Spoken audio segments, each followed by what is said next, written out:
वर्णानाम अर्थसंघानाम रसानां छंदसामपि मंगलानां च कर्तारौ वंदे वाणी विनायकौ नमामि सद्गुरुं शांतं सच्चिदानंद विग्रहं पूर्ण ब्रह्म परानंदम ईशमानंदी वल्लभम माधुर्य रसकल्लोलां शिवशक्त्यैक रूपिणीं अमृतानुभवार्थाय वंदे ज्ञानेश नंदिनीं योगेन चित्तस्य पदेन वाचां मलं शरीरस्य च वैद्यकेन योपाकरोत्तम प्रवरं मुनीनां पतंजलिं प्राञ्जलिरानतोऽस्मि।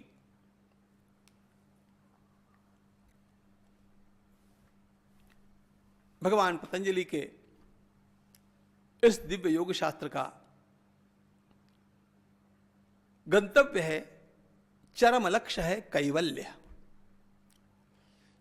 वही मोक्ष है।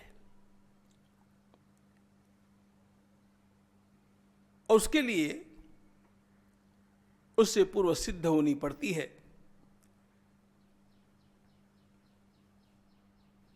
धर्ममेघ समाधि, उससे पूर्व असंप्रज्ञात समाधि, उससे पूर्व संप्रज्ञात समाधि। और इस संप्रज्ञात समाधि के साधन हम लोग देख रहे हैं। दो साधन हैं, इन साधनों का कोई विकल्प नहीं है, अभ्यास और वैराग्य। इस वैराग्य के दो स्तर माने गए हैं, एक अपर वैराग्य और एक पर वैराग्य। अपर यानी गौण, पर यानी श्रेष्ठ। अभी तक हमने जो देखा है वह अपर वैराग्य का रूप है। और इस अपर वैराग्य, जिसका दूसरा नाम वशीकार संज्ञा वैराग्य,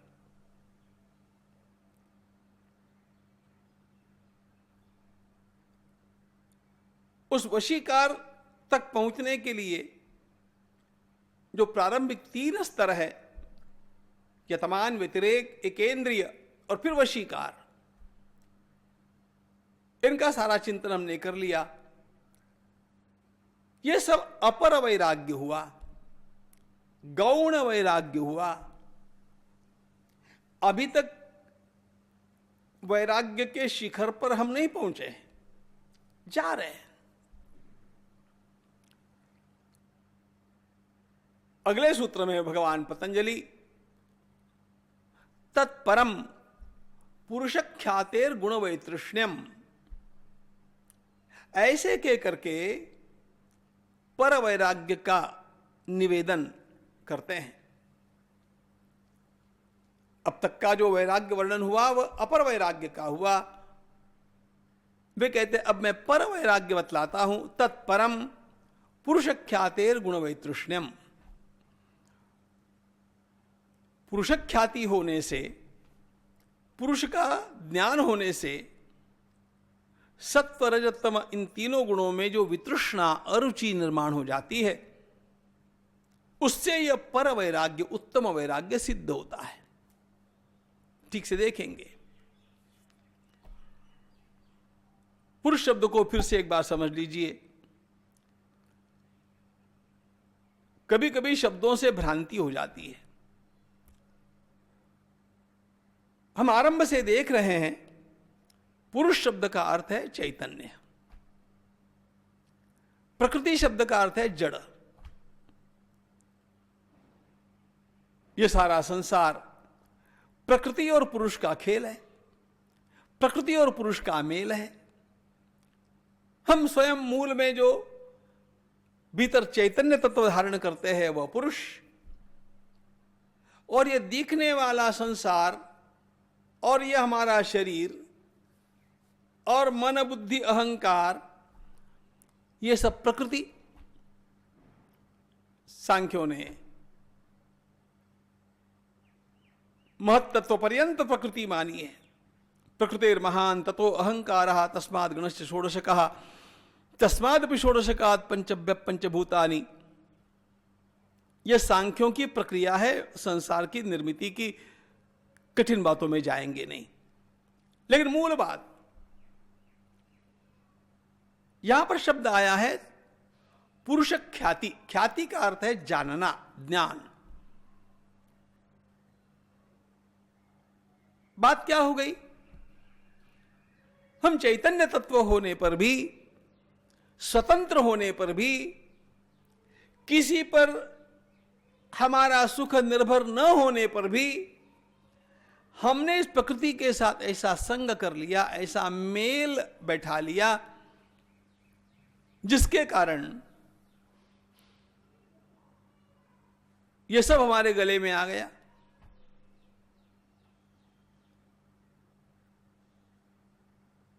प्रकृति में 3 गुण हैं, सत्व, रज और तम। पुरुष निस्संग है, उनका इन 3 गुणों से संबंध नहीं। हम लोगों को कैवल्य की प्राप्ति के लिए कहीं जाने की आवश्यकता नहीं। वैसे देखा जाए तो कुछ करने की आवश्यकता नहीं। इस बात को ठीक से जानने की और हमारे भीतर दृढ़ता से बैठाने की आवश्यकता है कि इस प्रकृति और उसके कार्यों के साथ मेरा कोई संबंध नहीं। मैं इनसे भिन्न हूं, लेकिन ये जब हम जानेंगे तब होगा। अभी तो हमने वो जाना नहीं है, इसलिए सुखी दुखी होते रहते हैं।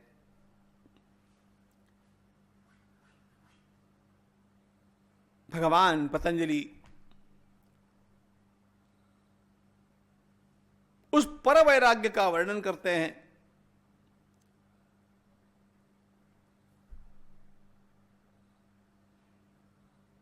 जो अपर वैराग्य से श्रेष्ठ है, वशीकार से ऊपर है,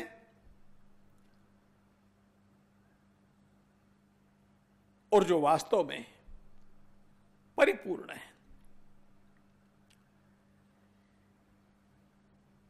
वशीकार संज्ञा जिस वैराग्य की है, वह हमें एकाग्रता के माध्यम से संप्रज्ञात समाधि पर्यंत पहुंचा देता है। लेकिन इस संप्रज्ञात समाधि में भी एक बात ध्यान में रखना, हम लोग भगवान पतंजलि का 17वां सूत्र देख रहे हैं, 16-17 सूत्रों को देख रहे हैं। आगे वितर्क विचार आदि को 17वां सूत्र है। लेकिन समाधि का विस्तार से पूरा वर्णन आपको 41वें सूत्र के पश्चात मिलेगा। वहां इसको विस्तार से देखेंगे। अभी उसका सूत्रपात करते हैं। तो संप्रज्ञात समाधि एकाग्रता से प्राप्त हो गई, जिसमें मैं किसी भी ध्येय वस्तु में परिपूर्ण एकाग्र हो गया, और उसके कारण बाहर की सारी चीजों का त्याग हो गया, मुझे उनका स्मरण भी नहीं।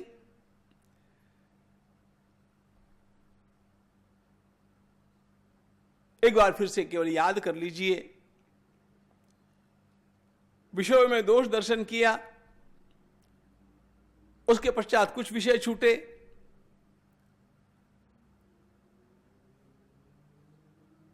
ज्ञानेंद्रियों के विषय छूटने के पश्चात मेरे भीतर के अंतःकरण के विषय भी छूटे, और अब मैं एकाग्र हो गया। इसमें सुख है, एकाग्रता का सुख है। यह समाधि कहलाई। भगवान पतंजलि ने योग चित्तवृत्ति निरोधा यह कहते समय जो 5 अवस्थाएं मन की बतलाई है, मूढ़, क्षिप्त, विक्षिप्त, एकाग्र और निरुद्ध, उसमें एकाग्र और निरुद्ध इन दोनों अवस्थाओं को समाधि की संज्ञा में लिया है। इसलिए एकाग्रता भी योग है, यह भी एक संप्रज्ञात समाधि है। और इसमें मैं निरंतर आनंद ले रहा हूं एकाग्रता का। निश्चित रूप से मैं बहुत आगे पहुंच गया हूं, यह बात सत्य है, क्योंकि यहां तक आना भी बड़ा कठिन है। यह कितना कठिन है यह उसके ध्यान में आता है जो करने का प्रयास करता है। योग केवल सुनने की बात नहीं है, लेकिन सुने बिना ध्यान में भी नहीं आएगा, इसलिए सुनना भी चाहिए। मुख्य बात सुन करके कुछ करके देखना चाहिए।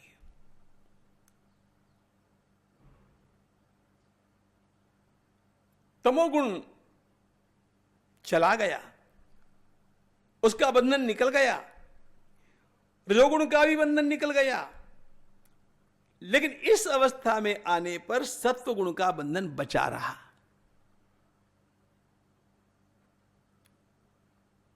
सत्व में बुद्धि का प्रकाश है और मैं उसका आनंद ले रहा हूं। चित्त में बहुत सारी शांति आ गई है, फिर भी यह अंतिम समाधि नहीं है, क्योंकि आखिर बुद्धि भी तो सत्व गुण के कारण है और वह भी एक बंधन नहीं है। मुझे उसके पार जाना है। अरे हथकड़ी चाहे लोहे की है, चाहे चांदी की है, चाहे सोने की है, वो तो बांधने का काम करेगी। अजी मुझे सोने की हथकड़ी पहनाई गई, उससे क्या हो गया? बंधन तो है ही। सत्व गुण भी बंधन है, उसको भी अतिक्रांत करना है, उससे भी उस पार जाना है। हम तीनों गुणों से अतीत है, गुण प्रकृति के हैं, हमारे नहीं है।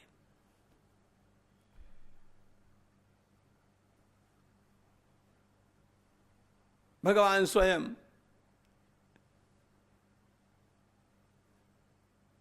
इस जीव के बारे में यही तो बोलते हैं कि वो अंश है मेरा और चिपक गया प्रकृति से, ये जीवात्मा। अब ये सत्वगुण का बंधन अच्छा होने पर भी बंधन है। तत्परम पुरुष ख्यातेर गुण वैतृष्ण्यम। लेकिन इसकी एक बात है, इसका अभ्यास जितना जितना बढ़ता जाता है, जितना जितना बढ़ता जाता है, श्रीमद् भागवत में एक श्लोक बड़ा महत्वपूर्ण आया, सत्वेनान्यतमोहन्यात् सत्वम सत्वेन चैवहि। सत्वगुण की एक विशेषता है कि वह अपने आप शिथिल होता जाता है, और ऐसी अवस्था में अब मुझे उस सत्वगुण का भी त्याग करना है जिसकी बुद्धि से मैंने स्वयं को यहां तक लाया। बुद्धि का उपयोग मैंने किया, सत्वगुण का उपयोग मैंने किया, उसके कारण इतने बंधनों को पार करता हुआ मैं यहां तक आया, लेकिन अब उसको भी छोड़ देना चाहिए। कल्पना करो, आप कहीं टहल रहे हैं बगीचे में और एकाएक एक कांटा चुभ गया। कांटा चुभ गया, कांटा पैर में चुभा है और भीतर चला गया है। उसको निकालने के लिए यदि कोई सुई आदि है किसी के पास तो निकल सकता है। सुई का उपयोग करके ही हम कांटे को निकालते हैं ना, लेकिन वहां पर सुई तो है नहीं। तो फिर बुद्धिमान आदमी क्या करता है, वहां देखता है एक कांटा है क्या। वहीं के किसी जंगली कांटे को लेकर के अपने पैर में घुसे हुए कांटे को निकालता है। कांटे का उपयोग करके इस कांटे को निकाला। मेरा अगला प्रश्न यह है, फिर जिस कांटे से उसने उस पहले कांटे को निकाल दिया, उस कांटे को वो फेंक देता है कि अपने साथ घर पर लाता है? कांटे से कांटे को निकाला और दोनों कांटों को हम लोग फेंक देते हैं ना। उसी प्रकार सत्वगुण के उपयोग से रजोगुण और तमोगुणों को निकाल दिया, अब सत्वगुण को भी छोड़ देना आवश्यक है। कितनी सुंदर भाषा में शास्त्रकार बोलते हैं, सत्यानृते उभे त्यक्त्वा येन त्यजसी तत्यज। जिसका उपयोग करके तुमने इतना त्याग किया, अब उसको भी छोड़ दो।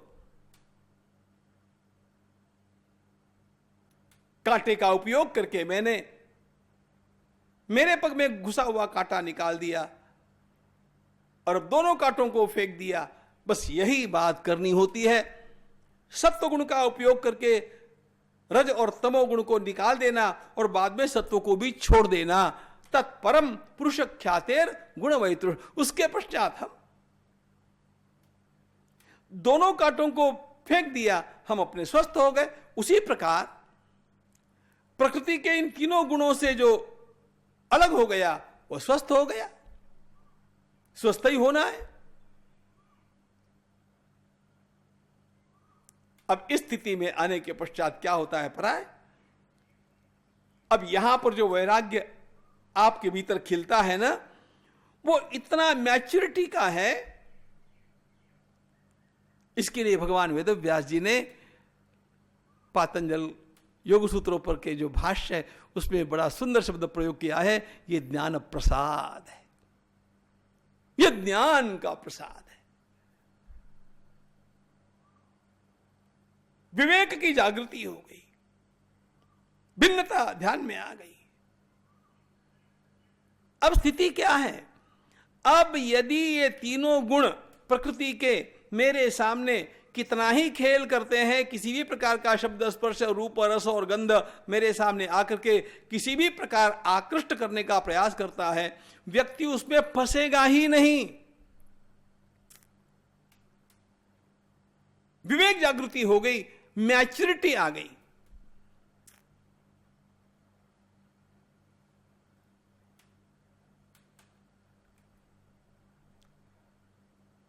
अब सारी जो बातें हैं ना कैसी लगती पता है, छोटे बच्चे खिलौनों के साथ खेलते हैं, आप भी बचपन में खेले होंगे, लेकिन जब परिपक्वता आ गई, आप बड़े हो गए, तो छोटे बच्चों के खेल को देख करके आप आकृष्ट नहीं होते हैं। खेल है ठीक है, चल रहा है, ठीक है, आप उसमें रमते नहीं है। उत्तम ज्ञानी पुरुष जिसने उस स्वयं के स्वरूप को जान लिया और तीनों गुणों का त्याग जिसके द्वारा हो गया, वह स्वरूप में होने के कारण अपने आप उसके भीतर से एक पॉजिटिव वैराग्य, यह वैराग्य निषेधात्मक नहीं है, यह भावात्मक है, ध्यान रखना। अब इसको कुछ छोड़ना नहीं पड़ता है, कुछ इसके चिपक ही नहीं सकता है। He is beyond.